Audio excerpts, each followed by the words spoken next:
مولا علی کے عظیم صحابی جناب میثم تمار امام حسین کی مدد کرنے کے لیے کربلا کیوں نہیں گئے؟ جناب میثم تمار کو واقعہ کربلا سے تقریباً 18 دن پہلے ابن زیاد کے سپاہیوں نے گرفتار کیا اور آپ کو سولی پر چڑھا دیا۔ میثم تمار کون تھے؟ آپ کا نام میثم تمار نہیں بلکہ میثم ابن یحییٰ تھا۔ عربی میں تمار اس کو کہا جاتا ہے کہ جو کھجور بیچتا ہے، چونکہ جناب میثم کھجور فروش تھے اسی لیے آپ کو میثم تمار کہا جاتا تھا۔ میثم تمار کو امام علی علیہ السلام نے ایک درخت دکھایا اور کہا، اے میثم تمہیں میری محبت کے جرم میں اس درخت پر پھانسی دے دی جائے گی۔ تاریخ میں ملتا ہے کہ اس دن کے بعد سے جناب میثم تمار اس درخت میں پانی ڈالا کرتے تھے اور اس کے نیچے مصلی بچھا کر نماز ادا کیا کرتے تھے، اور اس سے ایک جملہ کہتے تھے کہ میرے مولا نے کہا ہے کہ مجھے تجھ پر پھانسی دی جائے گی، اس کا مطلب یہ ہے تجھے میرے لیے بنایا گیا ہے اور مجھے تیرے لیے بنایا گیا ہے۔ جناب میثم تمار عربی نہیں تھے بلکہ عرب میں آ کر رہنے لگے تھے۔ امام علی علیہ السلام سے ملاقات سے پہلے آپ ایک عورت کے غلام تھے۔ مولا علی علیہ السلام نے اس عورت سے آپ کو خریدا اور آپ کو آزاد کر دیا، اور آپ مولا علی کے عظیم صحابیوں میں شمار ہوتے ہیں۔ امام حسین علیہ السلام نے جب یزید کے خلاف قیام کیا اور مدینے سے نکل گئے اور مکے پہنچے، جب جناب میثم تمار کو یہ خبر ہوئی کہ مولا حسین نے یزید کے خلاف قیام کیا ہے تو آپ مولا حسین سے ملاقات کے لیے مکے کی طرف روانہ ہوئے، لیکن مکہ پہنچنے پر آپ کو پتہ چلا کہ مولا حسین وہاں سے نکل چکے ہیں۔ آپ مدینہ امام حسین علیہ السلام کی نانی کے پاس تشریف لائے۔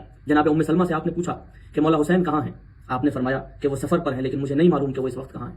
جناب میثم نے ایک جملہ کہا، ان قریب میں اور مولا حسین خدا کی بارگاہ میں ملاقات کریں گے۔ جناب میثم نے اس جملے کے ذریعے سے بتا دیا کہ مولا حسین کی شہادت قریب ہے اور خود میری بھی شہادت اور اس دنیا سے جانا قریب ہے۔ ام المومنین حضرت ام سلمہ سے مل کر جب جناب میثم واپس اپنے وطن کوفہ آ رہے تھے تو کوفہ پہنچنے سے کچھ پہلے ہی آپ کو ابن زیاد لعنت اللہ علیہ کے سپاہیوں نے گرفتار کر لیا۔ کچھ دن زندان میں رکھنے کے بعد آپ کو سولی پر چڑھا دیا گیا۔